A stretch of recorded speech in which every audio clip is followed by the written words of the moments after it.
Good morning, everybody from Asia. Good afternoon, good evening from those elsewhere. Really happy to be here today.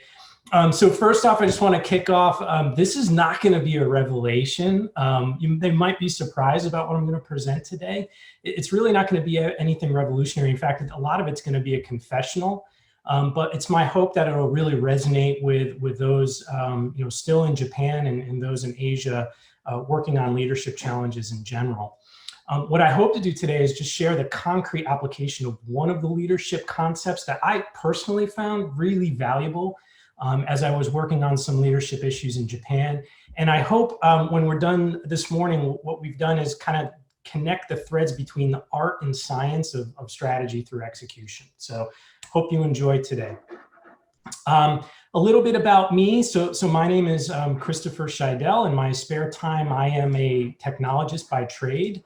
But I'm also a dad, and I also tell people I'm kind of a recovering CIO. I'm going to share today a little bit about applying a leadership framework to what I think is a really real problem of developing and then maintaining a sustainable IT strategy. And what I'd like to challenge us all today to think about is I'd like to posit that doing so can actually be really simplified. And it doesn't need to be an overly complex exercise that's full of matrices, mappings, KRIs, dashboards. And you can kind of do it in a way that resonates with the specific psychology of your organization and also of your teams. I'd also like to posit that you can do this in a way that works very practically and very demonstrably to get sustainable results for organizations that might be struggling with engagement. One quick disclaimer, I do want to put this out there. This is my own personal view. This doesn't represent the views of past employers. So just keep that in mind as well. It's really kind of a view from the CIO seat here. So what I'd like to start with is just a little bit about me so you kind of understand the context. I've spent the first half of my 25 career in technology teaching financial institutions how to talk to machines as a programmer, developer, architect, and getting those machines to do what they wanted them to do. The second half of my career has really been about teaching financial institutions how to talk to their people and getting their people to do what they wanted them to do. And now my current gig, I kind of gave up the corporate thing. I'm more in the startup world now. Very, very different for those of you that may know. My current gig is teaching machines how to talk to financial institutions, both literally and figuratively. It's a heck of a lot of fun. What we're going to do today, though, is talk about this concept that was kind of born out of working in the corporate world and how I've somewhat applied it to the startup world. I'm not a good salesman, I'll admit that off the bat, but here's a quick pitch on kind of what we do right now. I co-founded a company called Transaction Insights. I get the pleasure of building out the core technology and tech stack for this firm. It's a lot of fun. I get a lot more hands-on keyboards. But what we do is really simple. We read the news in real near time, and we distill this down to actionable insights for corporate strategy teams, venture capitalists, private equity firms, and more.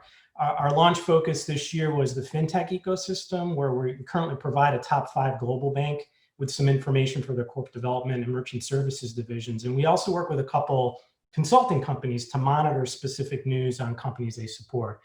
We do it with a kind of a combination of at-scale computing, natural language processing, and augmenting AI with human expertise. So if you're interested, look me up on LinkedIn. You can go find all the information on the company. But I want to talk kind of more about what I learned working in Asia over the past few years, but just want to give you the context of where I'm coming from here. All right, so I'm going to set the stage here, okay?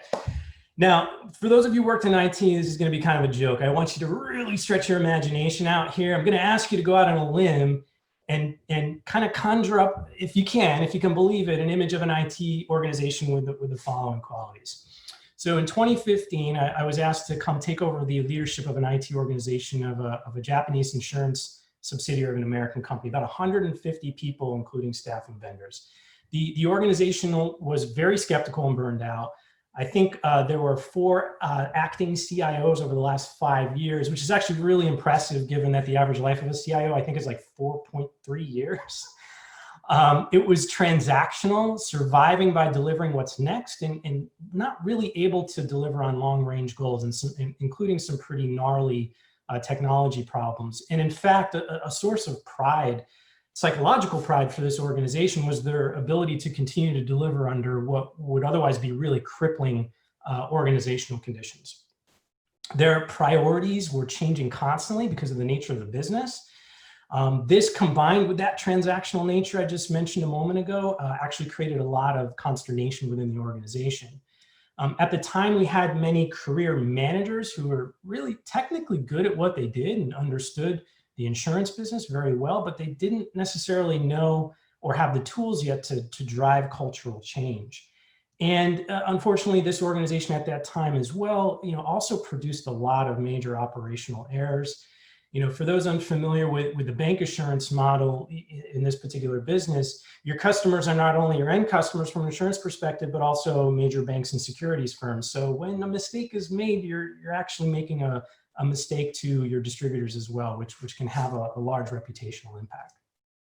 But all was not lost. There were some, green shoots here of encouragement that were at the outset. So the first was, this was a wholly owned subsidiary. So the company was actually pretty autonomous, which is rare for a lot of foreign owned companies in Asia. It was also small enough for the organization to be able to make independent decisions. So that means independent funding decisions, independent technology decisions. There was an emerging acceptance of new ideas. Fortunately, the CEO had been Western trained, working in a lot of Western companies, and a lot of the other executive vice presidents in the company had an openness to potentially doing things differently. More importantly, we had a lot of team members with really deep knowledge and expertise. And then finally, when you think about some of the problems that can occur in IT organizations, many of the problems were not actually that complex. The solutions are readily available, but this was more of an organizational issue. So I don't want you guys to leave this presentation going, wow, show me this amazing technology strategy you built. It's not about that at all. It's really about how do you unstick an organization by using this particular technique. Okay, so first confession here. This entire approach that I'm about to describe to you was not planned. It was really an accident. So I had grown up being an enterprise architect, being what we called like a business systems liaison. I've always worked by going with my gut and what fit my nature in the past as an analyst. So that would mean, inventory systems, inventory business drivers, prioritize, drive execution. I had an arsenal of tools. I like to consider it like my Batman tool belt in my back pocket. And I had a laptop that with all this information on it, that would make this thing a slam dunk. And I had just spent, prior to this, about 4 years working in an investment context, brand new domain with these new tools, and we were pretty successful. So, as I took a step back and started working with the executive team and working with my staff, I looked at this space and I say, this is very complex and there's something missing. So as I started to take that plan, to put that plan together, I realized that what I was doing, what I naturally went to, was entirely too complex and was missing some of the simplification that I thought would actually help me resonate with a Japanese audience. The other thing I should point out, by the way, and for those of you who are accustomed to working in Japan, this company was really unique because though it was foreign owned, I can confidently say over 99% of the staff were Japanese nationals. And I'm not saying that from a mindset perspective, but just more from an organizational expectation perspective. It's very difficult to come in with, Western philosophies for how to apply leadership concepts and think that they're going to resonate right away. And I feared this as well for the analysis that I had done at the outset of this organization. So I actually stopped my entire process internally. And I started with a simple question. I said, why am I here? What is my role to actually help this organization and these people? And then how am I going to ensure that I remain happy in my leadership role, over my, 4.3 years as a CIO, if I can make it that far. So I like to think that, this sort of epiphany came as I was, hiking up Mount Fuji. That's why you can see this graphic here. But it was actually inspired by reading Simon Sinek's Start With Why. This was a book I had read before, but I had recently reread through my notes as I was planning my transition to Japan. And it contains such a simple concept that at the time when I read the book, I really didn't know how to apply it, but it was the cornerstone for the strategy that we employed to move forward with this company. And this is what I'd like to share with you now. So the second confession I have for you guys here is this is actually not rocket science, and it's not even really original work. So Simon Sinek, for those of you who are unfamiliar, I'll bring you through this process really quick here so we don't belabor it too much.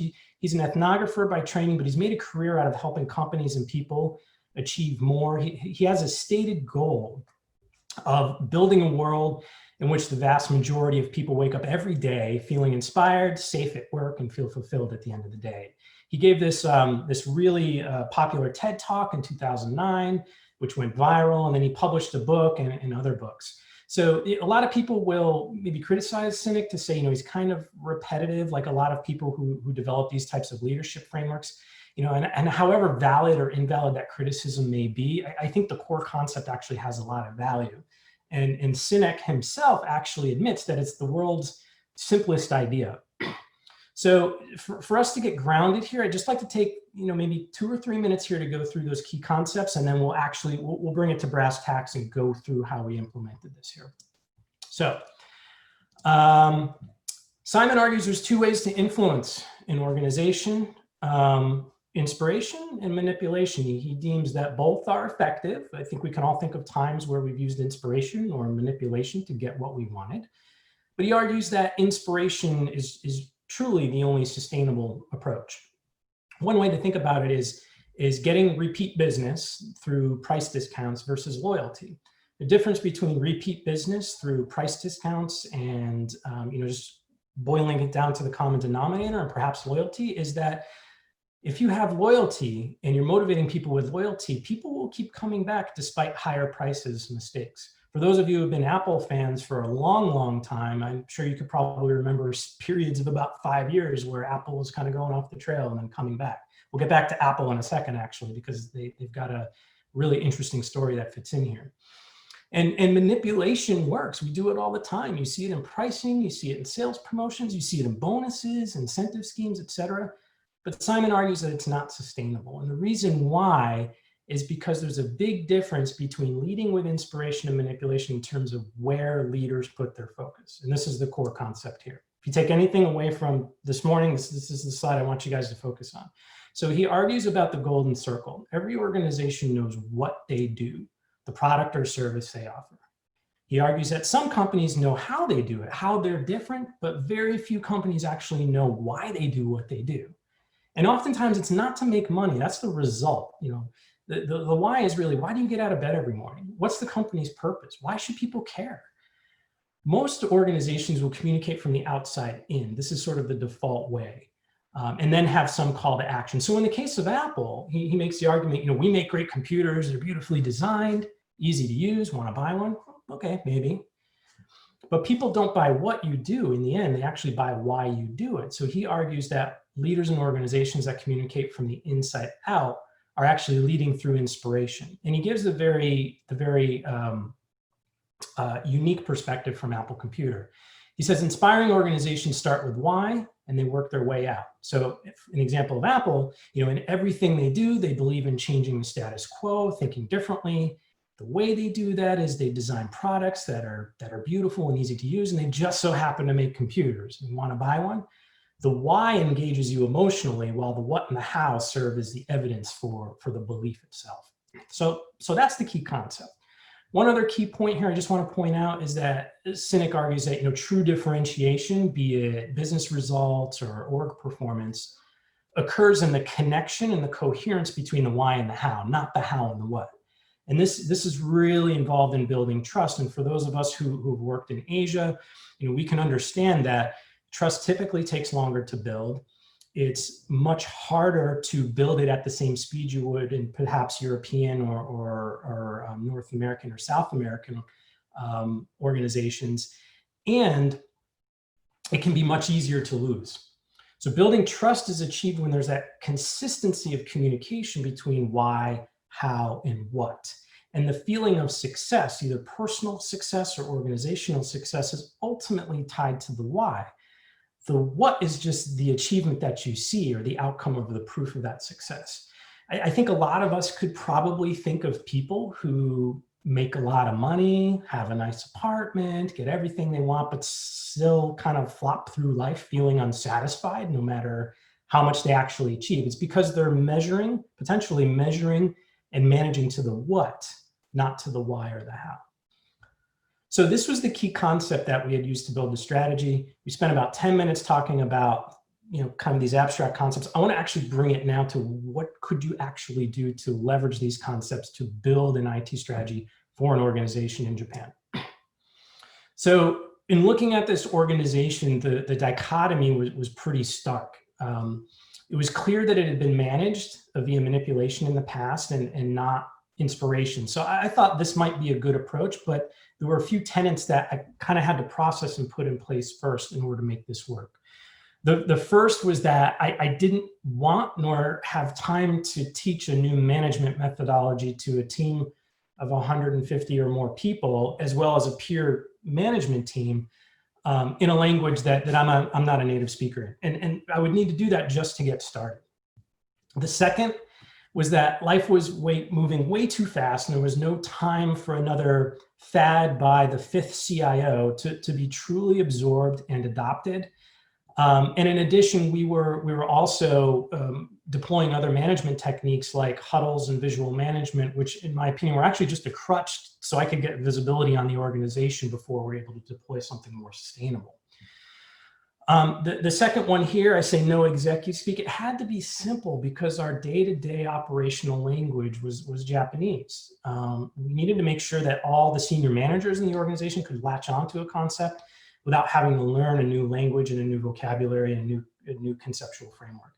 And then the last point is any methodology that was going to take a lot of time here was just destined to fail, and we would lose our opportunity to strike quickly. So we knew we had to move fast. Okay, so let's talk about why. Developing a why can be a very emotional exercise. It certainly was for me. It's probably actually the most difficult part of this process. My personal why started with the following philosophy of my view as organizations, not as pyramids, but as trees. And this is not a unique or original idea. It's just one that really resonates with me.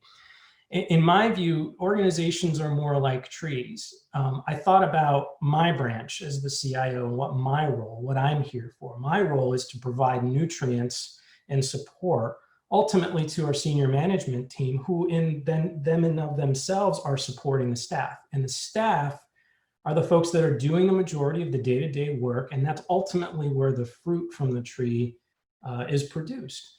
So when you look at an organization from this perspective, it changes your approach on what you value as a leader and how you bring your value to an organization ultimately to support its objectives. So we started here, and I spent a lot of time sharing this personal philosophy over a period of about 6 months before we even started the strategy process to our senior management team. Ultimately, what we did is we took those ideas and started a conversation around why were people coming into work. Now, I won't tell you that ultimately we aligned on everybody having the same why. I think that's kind of impossible. But what we found is ultimately a few tenets that resonated with the organization. I'll actually show you the actual two that we landed on. The first was, and many people in IT, I think, can resonate with this. IT professionals in general are in a really unique position because they're at the center of a transformation that's happening in all industries that is increasingly relying on technology. So what a cool place to be as a professional if you have a role working with nearly every single part of the organization. So we felt, highlighting this as an organization would be a great motivator. Our IT professionals are at the center of this, and they have an opportunity to contribute to what the company's trying to achieve from multiple perspectives. That's a really cool starting point. And I actually shared with the team, that's one of the reasons why I was getting up in the morning. That's one of the reasons why I moved to Japan to help this team out. The second was a little more personal, that we believe that our people deserve to have their efforts directed towards meaningful and challenging work that both satisfies them through growing their careers and growing their intellectual curiosity, but of course, as a baseline, satisfies the need to grow the business and achieve its business objectives. So these became these two items became our why. And what was really interesting is we didn't use the phrase why. I think, if I recall correctly, we actually used the phrase core beliefs. And I think, through conversations, deep conversations with the management team, we kind of talked about, if we use the word why, is it actually going to resonate? And this is another key point. I think it's really important when you're working with a framework like this or any other leadership framework to make sure that the way you're talking about it with your teams actually resonates with the vocabulary that people use. So again, this was our why, became our core beliefs. All right, the next part, talking about the how. So if anybody has designed an IT strategy in the past, there's a little bit of science to it, of course, data collection, et cetera, but there always feels like there's this art part, right? Like, let's admit it, like sometimes it feels like you're just waiting for inspiration on a walk and you're kind of pulling, the sword from the Lady of the Lake, like Excalibur. What we had here in this organization is we had a combination of employee survey results that we could lean on to help direct how we were going to get this work done. And one of the things that we had decided here is we were going to build our how. We decided on how would we know if our hows are actually successfully set. And the test that we set here is if we find the hows for our organization that could withstand the volatility in our business environment, then we knew we were on the right track. We had learned 4 things in our discussions with our teams and executive management teams. The first is we had the lowest employee survey results score of any of the organizations. And I think a couple of my managers were a little despondent when we first came in and I got the results a couple of months later. And I was kind of happy because I'm like, right, we're the lowest. We can only go up, right? This is awesome. So I kind of looked at it as a positive where other people may look at it as a negative. But it was clear that we needed to spend more time listening to the voice of that team. The other aspect that we had delivered on our how as we began forming it is we knew we were capable of delivering business value while improving quality, but the direction of that work really needed some steering. The efforts in the past weren't coordinated and we're getting shortages of resources. Prior management teams were really afraid to say no to make room for the truly needed yeses. And we had decided as a management team that one of the ways we were going to achieve our why here was to make sure that we were focusing on the work that mattered. This model of bank assurance was moving very quickly at the time. I think it still is. And we couldn't change the pace of shifting gears to remain competitive in our markets. Kind of like, changing the wheels on the bus while it's actually still rolling. And I think at that time we had an industry-leading cycle time, but it was mostly due to an overworked IT team. We knew we could sustain that, but we just knew we had to do it differently. So changing the way we do that work became another pillar of the how in this strategy. And then lastly, we had a massive underinvestment in cybersecurity. So I wanted to make sure we were kind of rolling this in. Due to our business and growing needs, we really needed to shore that up. But rather than put cybersecurity as a focus of the strategy, we worked to reframe this as a how, again, that could withstand the test of time. And it ultimately became a very simple statement about protecting our customers and distributors. So a few observations on the how. These observations about, working with our teams and some of the problems ultimately became the how, which ultimately became our pillars. And again, back to the whole language issue, you kind of look at it from Sinek's framework point of view, this becomes our how, but ultimately in our strategy, this became our pillars. Now, one of the key things with the how here is to make sure that you're defining your outcomes and measurements to the how, not necessarily to the what. That's a really key point in sustaining this beyond, which we'll talk about in one moment here. So what we attempted to do here is define what outcomes we're attempting to achieve with each of these hows, and those outcomes were directly aligned. So in the case of listening to the voice of our team, what should we expect to see? We should expect to see improved satisfaction with work. In case of making sure we're focused on the right work, we should see larger contribution to sales and net operating income. Improving the way we do things, we should become more efficient in our work processes. And from a protecting customers and distributors point of view, we should be able to identify and remediate more critical company risks. Developing the what. Let's move on to the what here. So the what became an exercise for managers to conduct to allow them to become familiar with the framework. I'll be honest, the how and the why were ultimately done with myself and our senior leadership team and some of our group managers at the time. But the what, we began including more of the organization. I want to talk first about alignment. So we worked for alignment to our how and made sure that there was a very clear path from what, how, and why as we move forward. The other aspect of setting the what was the expectation of change. One of the big things that we heard from our team is they felt like they were getting whipsawed every time a new CIO came in or every time a new distributor asked for something new. We knew that the what in our business, we were not going to be able to control how volatile that was. So that what would have to constantly change within our business over time. And we had to build that feature into the strategy.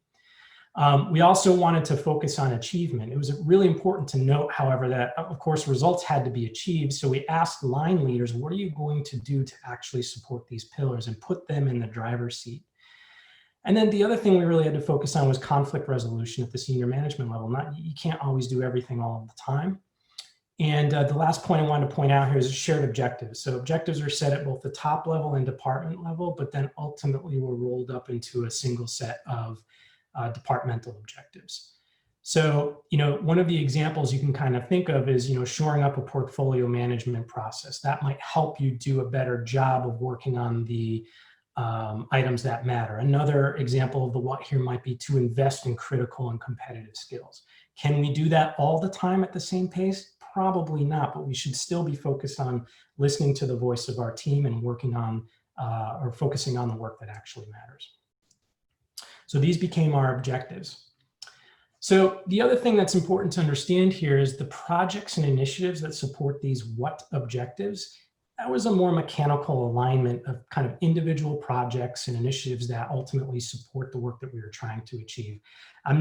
They were not included in the strategy here on purpose, and we actually didn't include them in our strategy documents. And the reason why is because we wanted to reinforce the fact that and be very explicit that these are very dynamic in nature.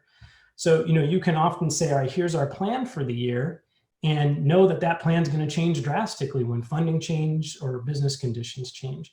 And by defining the strategy around this framework, we got out of the mode of feeling like we were reinventing our strategy every time the business conditions changed and focused more on how the individual elements were supporting that business strategy over time.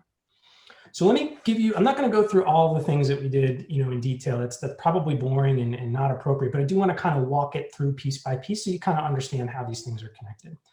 So here's a great example. We already talked about people deserving to have their efforts directed towards meaningful and challenging work. That was our why. One of the hows that support that is focusing our resources on the work that matters. One of the key pillars that we had put in place here in terms of the what was improving the quality of IT finance, project management to promote better business decisions on IT expenditures. And one of the projects or initiatives that actually supported that was enhancing the portfolio budgeting process. So the really cool thing about this is when you stop by and you're talking to the leader managing this project, you say, hey, why are we enhancing the portfolio budgeting process anyway? Why does this matter? You can kind of walk it up the chain. And the conversations become less around, what are we doing to enhance the portfolio budgeting process when there's a problem, but more of, are we still doing the right thing to focus our resources on the work that matters? Are we still doing the right thing to improve quality of IT finance?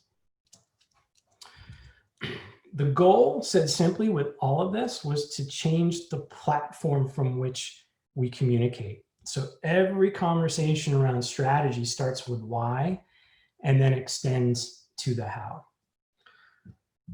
The core beliefs and the pillars become the foundation for communications. It becomes a very simple framework. It's easy to understand. Here's a really cool part. You go to a nomikai, right? You can have a conversation in a bar on these 6 points without remembering a huge strategy deck.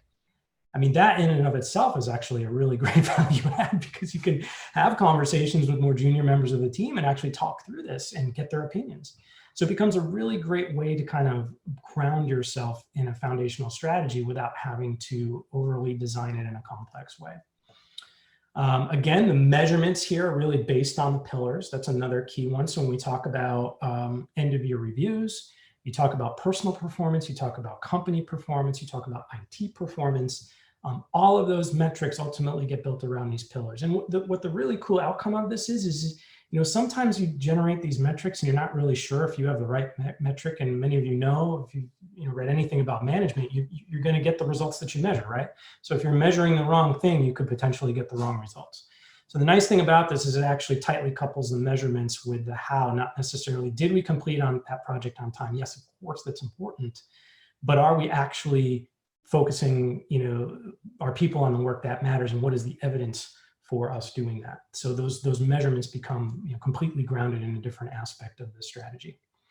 And then finally, the execution is measured against the objectives, not necessarily the individual projects or initiatives. So that's kind of a walkthrough. What I want to spend maybe the last 5 to 10 minutes here is I'd like to talk a little bit about the results and then open this up to questions and comments. And Norbert, I'm sure you've got a ton of questions there. I see you kind of writing as well.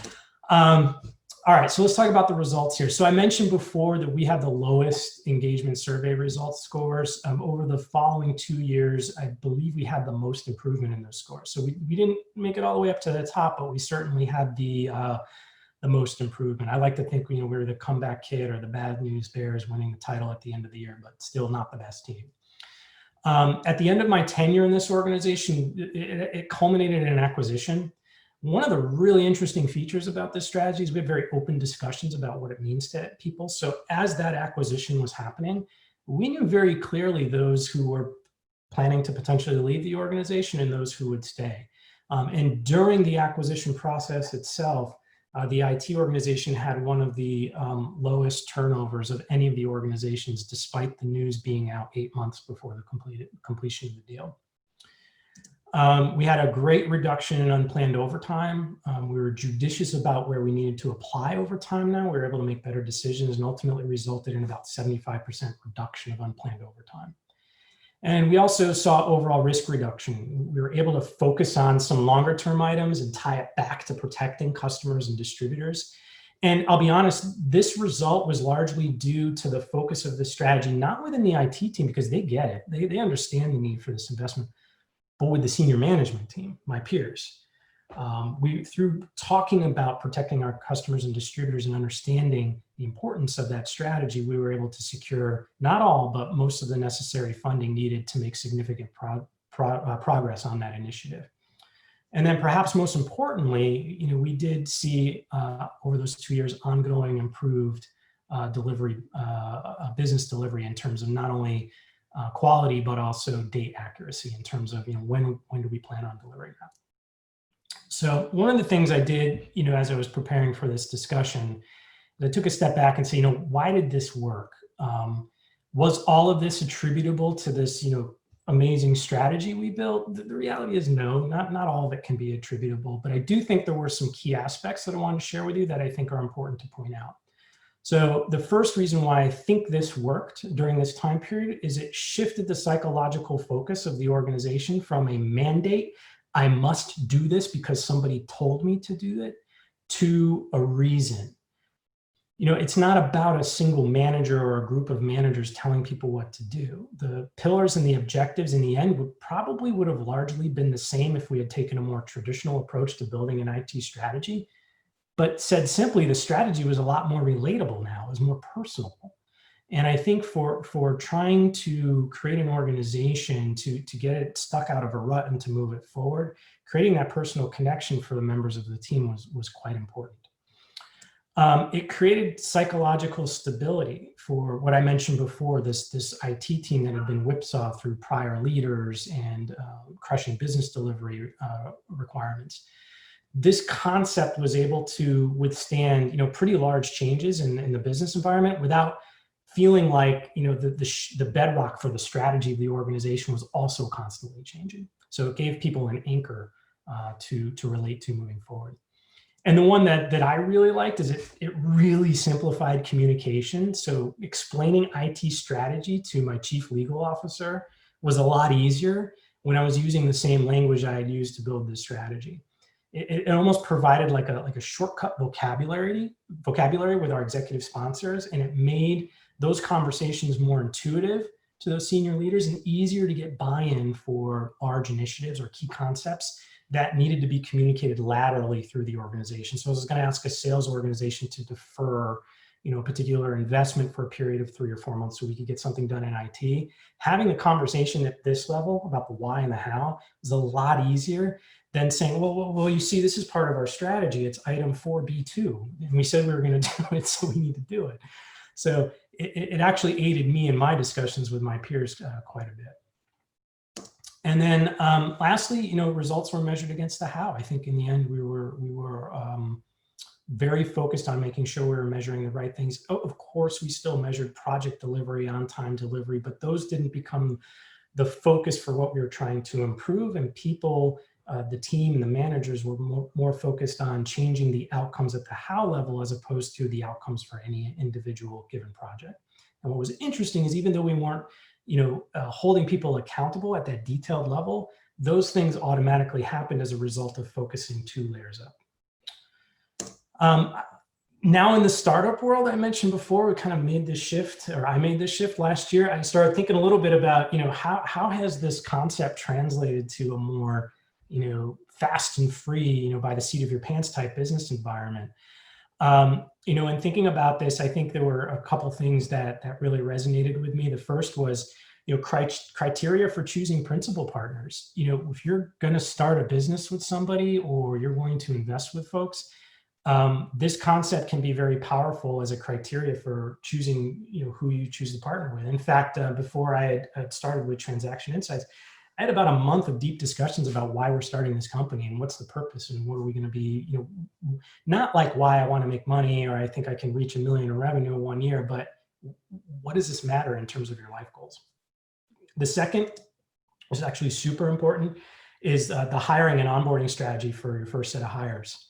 Making sure that people are on board with what you're trying to achieve as an organization and what you're trying to achieve personally and professionally. This is especially important in a startup context where you're asking people to play multiple different roles. In a corporate context, you can kind of get away with having somebody not completely aligned if they're playing a very narrow role. In a startup context where you're asking somebody to be, your head of social marketing and analyst, and oh, by the way, I want you to do analytics in Python, having somebody who's motivated and understands the why of the organization is quite critical. And then the last one, and I think Norbert, you could probably opine on this as well, is when you're seeking early clients and partners, finding people who share your values and who share your vision for what you're trying to do can be extremely important. And it can actually direct your company in a completely different way. So if you're working with investors or you're working with early enterprise clients to help shape your product, having people who are on board with your why can be extremely powerful. So on to the second to the last slide. So I always tell everybody, this is the slide that you're going to want to screenshot if you're like, what the heck was that guy talking about last week?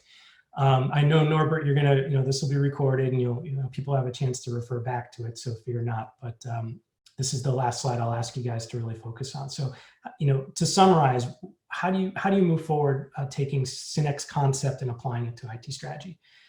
The obvious one, define your own why, but then take the time to define your organization's why. Discuss your how, make that an interactive exercise with your trusted managers. And remember that you're going to eventually measure your organization on your how. If your how is constantly changing due to your business environment, you're probably not defining it from the right perspective. The fourth item, to build buy-in, let your teams define the what. You'd be surprised, even the most timid teams that don't want to speak up, once they have that why and how framework, get very creative in terms of defining that what on their own. And it also helps them, it helps with the natural buy-in process, and you find yourself having to do less consensus building over time. Organize and revise that what often. Make sure your team recognizes that what is going to change consistently or constantly, and it should change constantly if you're going to remain competitive. Make sure you're communicating from the why and the how. That means from the executive level to the management level to even in your open discussion meetings. Make sure you spend the time taking the 2 to 3 minutes to remind people. You cannot over communicate these concepts to any audience, regardless of the culture. And then lastly, use language that your organization values. You don't have to necessarily use the words that Sinek used or even the way he breaks it apart. Take a look at how your organization has defined strategies in the past. Take a look at your industry and then adopt those words. You can essentially clothe this strategy into what works for your organization. So I'd like to conclude with a quote here. This is one of my favorite quotes by Matthew Kelly. He gave a really cool talk about change and transition about a decade ago. And he said, people love change. They actually really like to change and just don't like transition. I'd love to lose 10 pounds. I just don't want to do the work to get there. part of our jobs as leaders, either company leaders or industry thought leaders, is to bring people and teams to a better place, to bridge the gap between, where people are executing now and where they could potentially be executing. So, this is just one example of potentially how to do that. But, I encourage everybody, if you're in a leadership position or an influencer position, to continue to think about that and push to have your organizations perform better. So with that, I am going to stop and I'm going to let people ask, whatever questions it's on your mind, and greatly appreciate you guys taking the time to listen, and hope you enjoyed kind of a whirlwind overview of how to take that framework and apply it to a real company on the ground. Wonderful. Thank you, Christopher. And we have a first question, so that's brilliant. If anybody else has a question, please use the Q&A box and we'll just roll through those. So I suggest I have tons of comments and questions as well, based on my experience, so we can throw things together. But let's start with the participants' questions. So unlike Western countries, I believe Northeast Asia is still a kind of top-down business culture at work. What do you think are the pros and cons of it in terms of how to work with the strategy that you outlined? Yeah, so the pros and cons. On the pros side, top-down cultures can actually allow you to move a lot faster if you have the right type of supportive thinking at the top. As I mentioned before, one of the great starting conditions for this organization was having a cultural change leader as a CEO, somebody who is interested in changing the way things were done. Now, this guy didn't always agree with me. In fact, he disagreed with me quite a bit, but the openness to new ideas was actually very powerful. Obviously, one of the cons is, that may not always be completely sustainable if that leadership team is opposed to change. This organization itself was actually acquired by a very large Japanese insurer. And one of the things that my colleague was telling me a while ago is that it's really difficult to sustain that change, even the change that I built in the organization, because the top-down view and what they value is completely different. So it's not always easy to do. However, one of the things you can do is if you can figure out what you can control within the world that you own within an organization, you can use these strategies locally to gain improvements on the margin. But I will say, unless you're looking more broadly, it's going to be difficult if you don't have a supportive leadership team. And the last thing I'll add to that, I talked a lot about kind of the conversations that we had with our own internal team on this concept. I spent probably 50% of my time talking to my peers about this concept and floating that idea to them ahead of time before we even started within IT. I basically walked them through the concept and say, hey guys, here's what you're going to hear about the IT strategy. What do you think? And if our head of sales and our head of investment didn't understand it, I know I wasn't going to start yet. So you can use strategies to try to understand the organizational appetite before moving forward.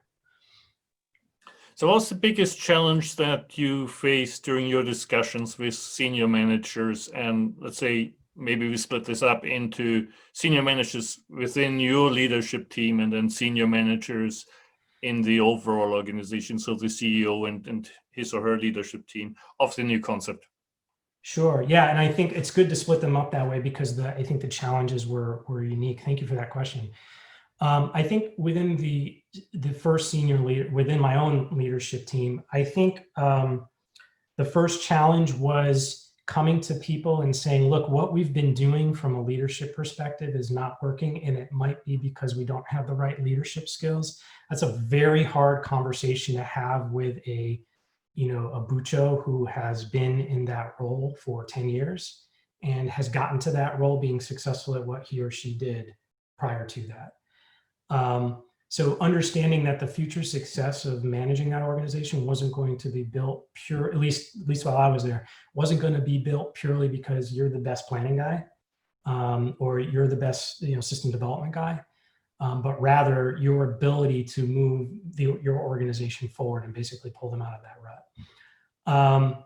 The second most challenging piece was to allow them to be vulnerable, especially in a Japanese context. People aren't used to talking about family life. They're not used to sharing personal details, especially at work. They're very used to compartmentalizing those two worlds.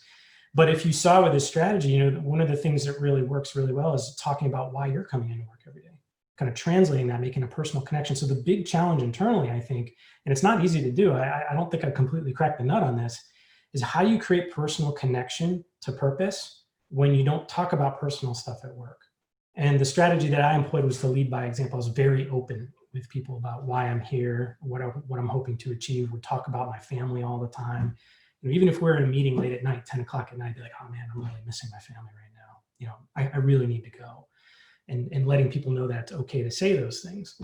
So I think you need to, if you're working with an organization that has that challenge, I think you need to feel comfortable being vulnerable yourself and leading by example. With our senior management team, my peers, I think I covered that to some extent a moment ago, just being open with them about what I'm trying to do. I said, look, guys, I know you don't have to agree with this concept, but let me try it. I want to show you my plan and how it's going to play out. The biggest challenge, I think, was allowing them to give me enough rope to potentially hang myself to fail. Part of them wanted to make sure that they were going to be successful and that the IT organization wasn't going to fall apart. And the way I sort of countered that was to use them as guidance and advisors. To say, to our head of sales or our chief legal officer, look, I'm going to come to you when I have ideas or issues, and I would really like your advice. I don't always have to take it or agree with it, but they felt included in part of the process, and they felt like they at least had optics into what was going on, so they wouldn't be surprised 6 months down the road when a new strategy came out and they thought that, oh my God, this is not going to work. They had visibility before going in, and I was working with them on getting that buy-in ahead of time. But not everybody bought in. I will say that. We've got a good crowd here. The questions keep coming. That's fantastic. Cool. Could you give me a few examples of your success metrics that you defined and how you've chosen them and then monitored them? Oh, you're making me try to remember. I was a very good corporate citizen, and I left all documentation regarding this strategy in terms of the detail on my company laptop. Never copied anything over. I think some of them are the ones that we had mentioned. So we were, in terms of focusing on our team and listening to the voice of our team, we did an employee survey result that had like 40 different dimensions. Frankly, it was kind of unusable because you can't make improvement on 40 different things. So I believe we used maybe 5 or 6 of them, if I'm correct, to really focus on we worked with our group managers, actually say, which of these do we think actually which of these do we think actually are meaningful to our organization? And, and how are we going to improve them? So like one of the examples was the percent of employees who said they were proud to work for our organization. I think we may have chosen that one. The percentage of employees who feel like their manager was actually participating in their career development. We also looked at some hard metrics too, like one of the big problems we had was the amount of unplanned overtime. Of course, there's always going to be overtime, but the amount of unplanned overtime, making sure we were reducing that. That was another key metric. I'm trying to think of one on the delivery side that would be helpful, but I'm sorry that they escaped me and I don't want to give you incorrect information. Next one here. What is your view around changing company culture to be more open to experiments, feeling more comfortable with failures, especially in a Japanese work culture? It's mixed. It really is. And I would say it's really based on the leaders. It is hard to create a fail-fast organization in a large, financially regulated Japanese company. If you're not doing it in a sort of isolated kind of standalone organization or like a small innovation lab, and you're trying to build that into your standard work processes, it can be very, very difficult. I think one approach that may work is to fail fast on the things that don't really matter and demonstrate that those things can actually be productive. I'll give you a short example. So one of the things that I deployed when I first worked with this organization was changing the way that we communicate on regular statuses. So what we would end up doing is, I think once or twice a week, we would physically in a room stand up and all look at the same whiteboard or computer screen, about the statuses of our various projects and spend more time talking about what was going on and who needed help. We must have iterated on that, I don't know, 10 different times over the 2.5 years I was working with that organization. The first time we did it, I think it failed and we didn't do it for a couple months and then we brought it back. But then we had a conversation about it. We said, why is this not working? It's not working. All right, let's fix it quickly. That in the end really didn't matter, because if we change the way we status, it's not really going to affect delivering. But what it did do is lead to great conversations around different ways to do things and creating a culture where people could bring ideas to the table. I think one of the biggest benefits of that was getting visibility into where the problems were and getting people to raise their voice up and say, hey, I have an idea or I need help. So I think we didn't create a culture where it was easy to fail, but we created a culture where it was much easier to raise your voice. So if you are in an organization where you're struggling with that issue, focus on the things that aren't going to move the needle if they do fail, and then use those as demonstrable use cases to tell your team that it's okay to fail. I would probably start there. So I can ask a question or two. If Sure. I look at your industry, and I look specifically also at some of the insurance companies in Japan, what I actually give you the most credit for is to break this cycle of like 4 CEOs in 5 years. And many of them across the industry are expats, right? People come here as sent from head office, they stay 2 or 3 years, and the people working for them know they're going to stay for 2 or 3 years. So often you get the cynical view in the organization, right? Oh, okay, we got a new strategy, that's great. I don't like it, but I'm going to be here, and this guy or girl is long back stateside, and so we'll just sit it out.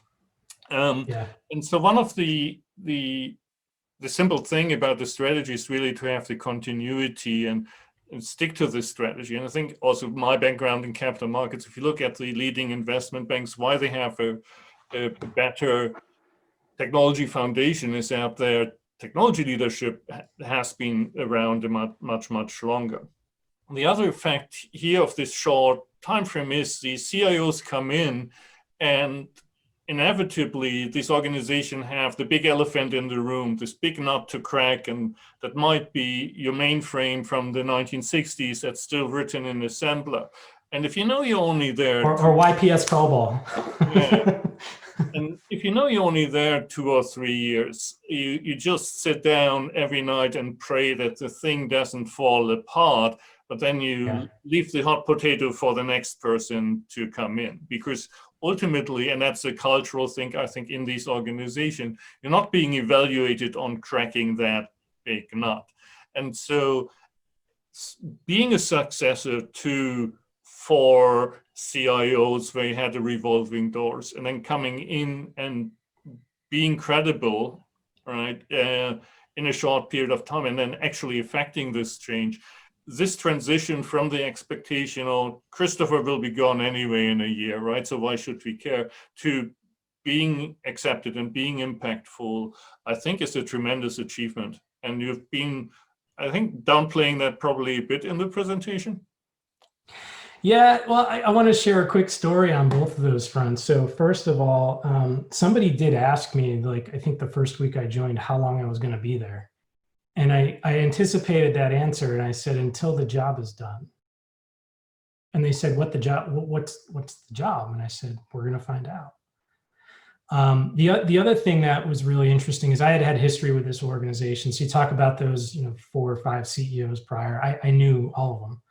And I also knew where all those elephants were as well. So I think part of, I don't think the success was purely from the strategy. I think it was coming into an organization where I was a less than unknown entity, where I had some history with that, or I had supported that organization in the past, and I understood their issues. And interestingly enough, even after I left the organization, I continued to support the organization with one of those, gnarly elephant projects. So I think, if people know that you're a genuine person and you genuinely care, about an organization, and you're not in there because you're going to get a paycheck and you're going to leave and go back home in 3 years, but you care about them, people will give you a chance, and people will give you the opportunity. Even people who can be as stringent or disciplined as Japanese CEOs or Japanese managers, they will give you a chance if you can build that trust. I think I had a head start on the trust, which helped a lot. And then we were able to kind of prove that with some of the partnership that occurred even after the acquisition. And maybe perhaps untraditionally, I wear my heart on my sleeve. I'll tell people exactly what I'm thinking, what I'm worried about. And maybe people thought of that as kind of a shock, and it was like, oh, that's very different than the the 4 CEOs we had before. The other point of success I wanted to talk about, and if any of you are in a leadership role, please do take this seriously. One of the first things I did when I got there is think about my succession. Now, you might think that's counterintuitive, but if I'm not thinking about succession, if something happens to me, or making the organization ready when it needs to shift to a new model of management, then I'm doing a disservice to the organization. I think a lot of leaders who create these strategies think, I'm going to be the one that's going to be here forever.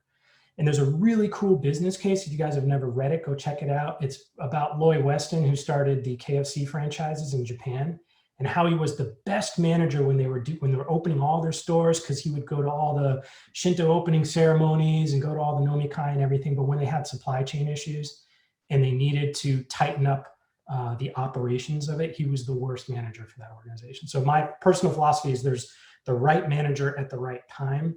And if you go into an organization thinking you're going to be the right manager forever, then you've already lost. So you need to be in building that culture.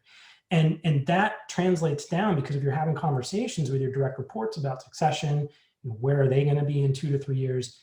You know what? They're going to see a future for themselves, and then they're going to have the same conversation with their staff. And it can become a healthy cycle instead of a vicious cycle of trying to maintain your power.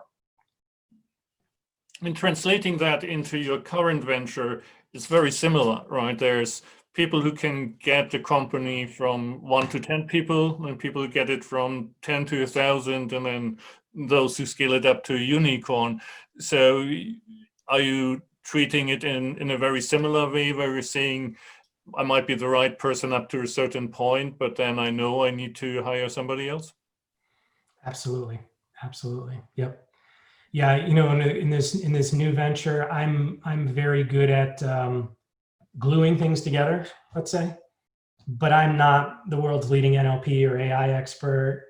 I'm not the world's leading sales guy from an enterprise sales perspective. And I know at some point somebody else is going to come in and take over what I do, and I'm actually looking forward to it. We're building the company in that way. Now, coming back also to the failure point, we made it through a whole IT strategy presentation, especially in the Japanese context, without mentioning the word agile, which was also fantastic to see.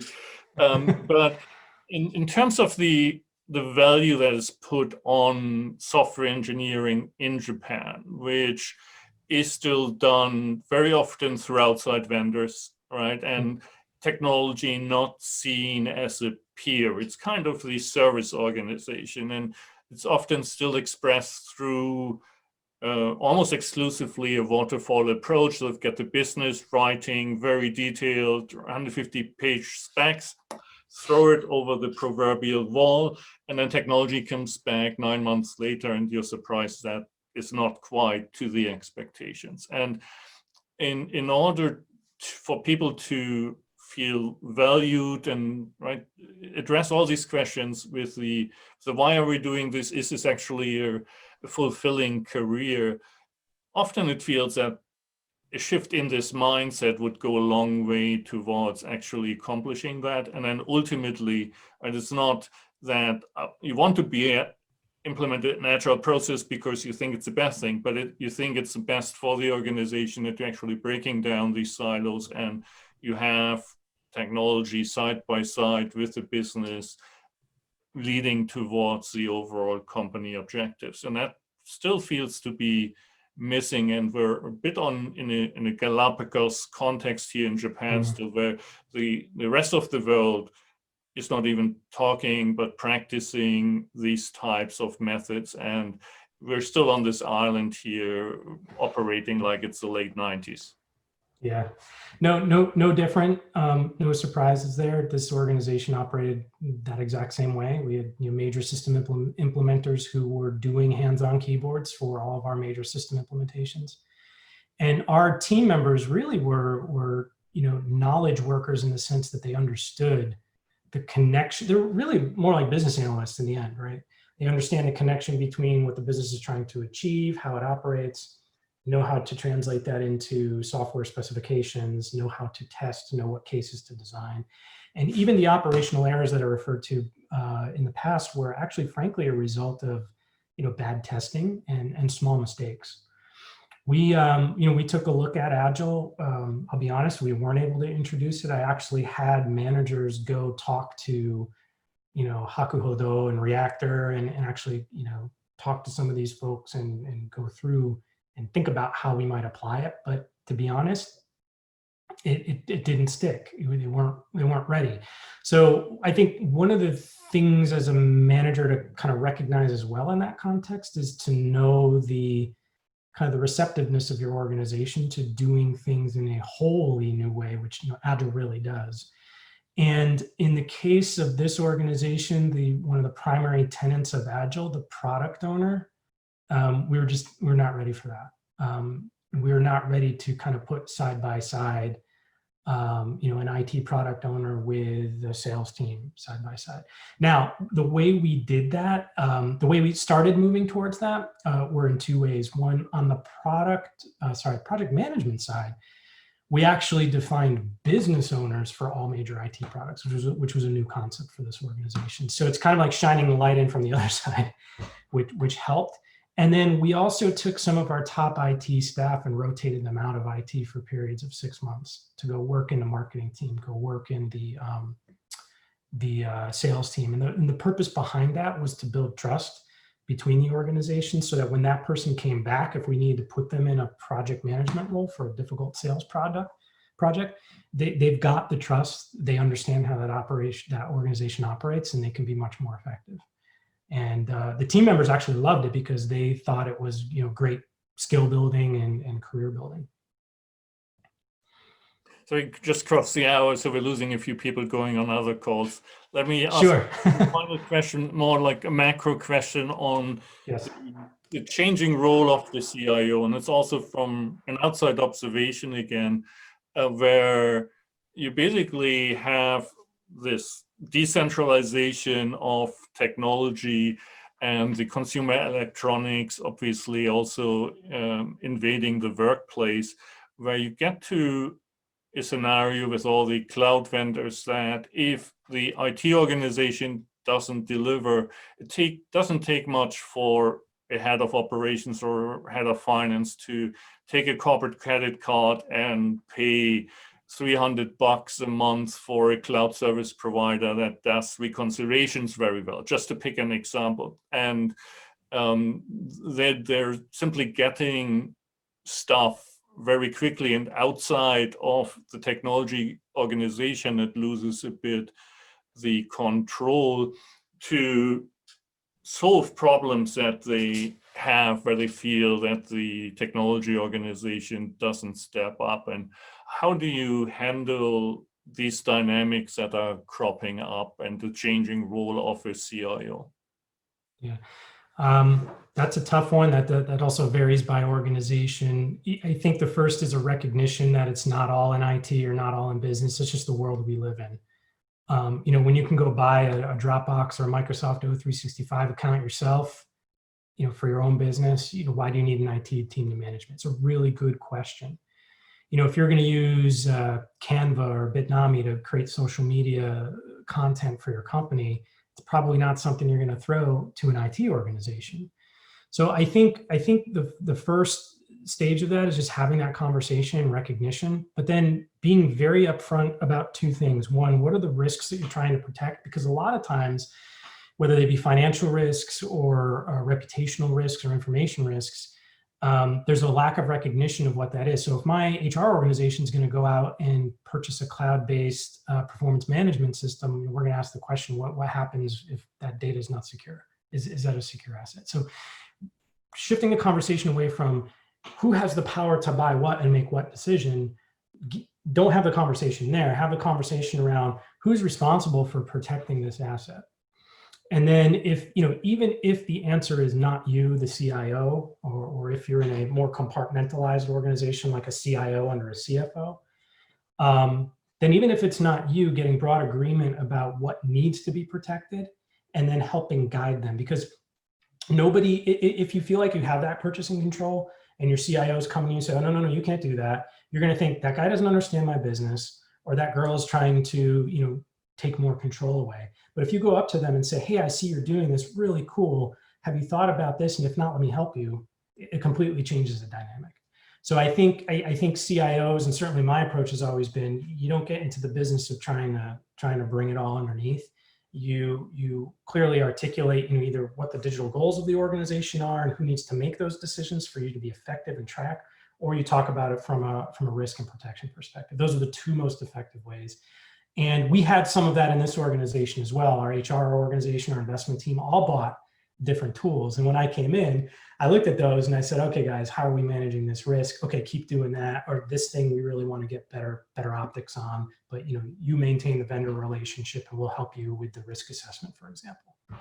And that was very effective, because in the end, you want to know, are you over underspending and are you exposing a larger threat surface to your organization? And in capital markets, it's very interesting that the regulators, I think, picked up on that much earlier than anybody else, because as good as an application inventory you have, and you do your BCP planning, you tier your application by risk and make sure that everything is up and running if shit hits the fan, basically.